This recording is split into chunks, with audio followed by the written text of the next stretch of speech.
नमस्कार।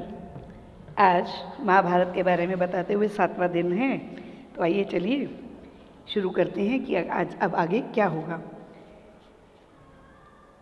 यदुवंश के राजा शूरसेन श्री कृष्ण के दादा थे और इनकी पुत्री पृथा यानी कि श्री कृष्ण की बुआ के रूप में जो कि रूप और गुण में बहुत ही विख्यात थी। उनकी कीर्ति दूर दूर तक लोग जानते थे। और शूरसेन का जो बुआ का बेटा था कुंती वो निसंतान था।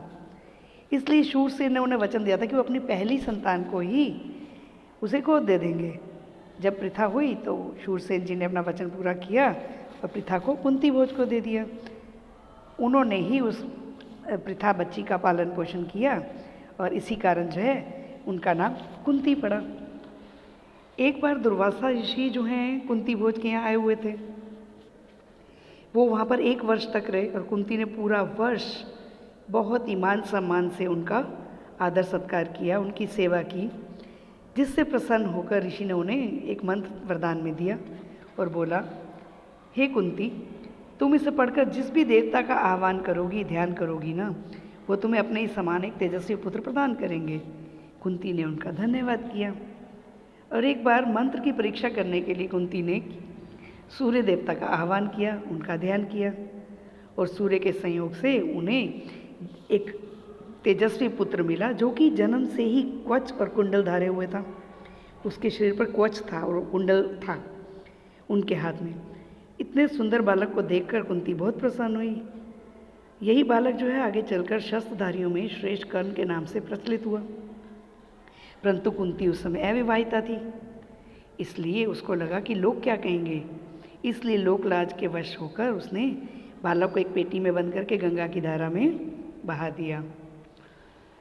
उस पेटी को बहते हुए अधृत नाम के एक सारथी की नज़र उस पर पड़ी, तो उसने पेटी को उठाया, बाहर निकाला और उसमें उसको खोला, तो उसमें उसे एक बहुत ही सुंदर सा बालक सोया हुआ मिला और उधर अधिरथ की कोई संतान नहीं थी। वो उसे भगवान का प्रसाद मानकर बहुत प्रसन्न होकर बच्चे को अपने घर जाकर अपनी पत्नी राधा को दे दिया और इस प्रकार सूर्यपुत्र कर्ण का पालन पोषण एक सारथी के घर में हुआ। जब कुंती के उम्र विवाह योग्य हुई तो राजा कुंती भोज ने उसका स्वयंवर रचा और इस स्वयंवर में आज जैसा कि आपको पता है दूर दूर से राजा और राजकुमार आए, किंतु कुंती ने हस्तिनापुर के राजा पांडु के ही गले में माला डाली।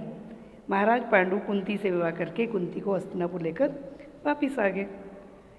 अब राजवंशियों में पहले क्या होता था, एक से ज़्यादा विवाह करने की प्रथा थी और इसी प्रथा के अनुसार पितामह भीष्म के आज्ञा से पांडु ने माद्र राज की पुत्री माद्री से भी विवाह कर लिया। एक दिन राजा पांडु जंगल में शिकार करने लगे। वहीं पर एक ऋषि दंपत्ति भी हिरण के रूप में घूम रहे थे। पहले क्या होता था, ऋषि इतना तप करते थे, उनमें इतनी पावर आ जाती थी, शक्ति आ जाती थी कि वो अपना रूप भी बदल सकते थे। अब पांडु शिकार करने आया तो उसके बाण से एक हिरण मर गया। वही हिरण, अब वो तो नहीं जानता था कि ऋषि और उनकी पत्नी है। अब ऋषि ने मरते मरते पांडु को शाप दिया कि तुम्हें संतान का सुख प्राप्त नहीं होगा। ऋषि के शाप से पांडु बहुत दुखी हुए और परेशान होकर अपने नगर को वापस लौट आए। उन्होंने भीष्म पितामह और विदुर को अपना राज्य सौंपा और अपनी दोनों पत्नियों को लेकर जंगल चले गए। वहाँ पर पांडु ब्रह्मचारी जैसे रहने लगे।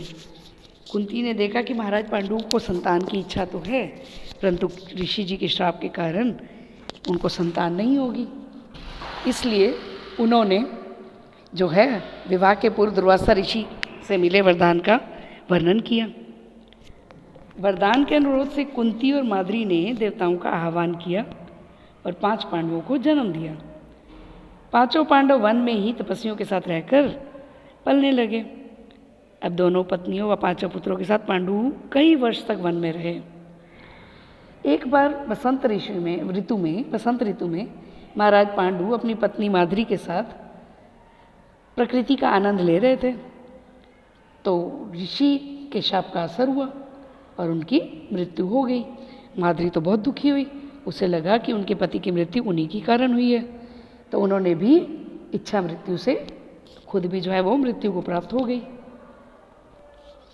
अब इस दुर्घटना से कुंती और उनके पांचों पुत्र बहुत दुखी हुए। वन के ऋषि मुनियों ने उन्हें बहुत समझाया, उन्हें शांत किया और उन्हें हस्तिनापुर ले जाकर भीष्म पितामह के पास छोड़ दिया। उस समय युधिष्ठिर 16 साल के थे। हस्तिनापुर के लोगों ने जब ये सुना कि महाराज पांडु की मृत्यु हो गई है तो वो भी बहुत शोकाकुल हो गए। अपने पोते की मृत्यु पर शोक करती सत्यवती भी अपनी विधवा पुत्र वधुओं अंबिका और अंबालिका के साथ फिर से वन में चली गई, जहाँ कुछ समय तक वो तीनों तपस्या करती रही और बाद में वो वहीं जंगल में ही, वन में ही स्वर्ग सिधारे।